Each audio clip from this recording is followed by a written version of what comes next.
రంగారెడ్డి జిల్లా చేవెళ్ల పార్లమెంటరీ నియోజకవర్గంలో కాసాని జ్ఞానేశ్వర్ గెలుపు ఖాయమన్నారు మాజీ మంత్రి సబితా ఇంద్రారెడ్డి.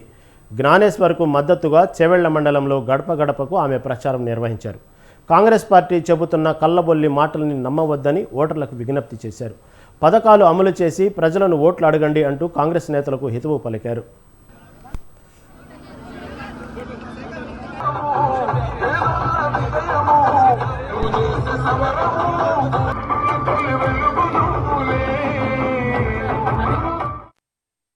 సరే 5 నెలల పాలన చూస్తే కాంగ్రెస్ పాలన ఎంత అస్తవ్యస్తంగా ఉంది, ఏ విధంగా పాలనను గాలి కొదిలేశారనేది తెలంగాణ రాష్ట్ర ప్రజలందరూ ఇప్పటికీ గమనిస్తూ ఉన్నారు.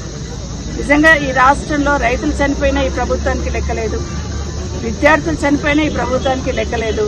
అసలు దేని మీద స్పందించడానికి వాళ్ళకి తీరిక లేదు. ఎందుకంటే మైక్ పడితే కేసీఆర్ మీద తిట్టడం తప్పిస్తే పాలనలో ఇన్వాల్వ్ కావాలని, ప్రజల అవసరాలు తీర్చాలన్న ఆలోచన ఈ కాంగ్రెస్ ప్రభుత్వానికి లేదనేది ఇప్పటికే ప్రజలందరికీ అర్థమైంది.